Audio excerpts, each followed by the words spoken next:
direksyon po mga nagdiriwang ng kaarawan.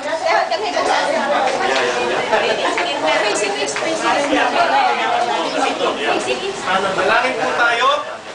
Madakilang Diyos, ang inyo pong masaganang biyaya, ang patuloy po namin na nasasaksihan na inyo nga pong ipinagkakaloob at tinatanggap ng aming pong mga minamahal ng mga kapatid at inyong mga lingkod.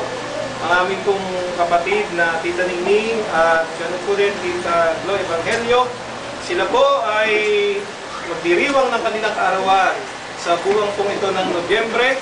At kami po ay nagpapasalamat sa inyo sa pagkatunay na sila ay masagana, inyong pinagpapala at nagiging daluyan ng inyong pong maraming biyaya para po sa inyong mga anak sa iglesyang ito at sa malawak na pamayanan.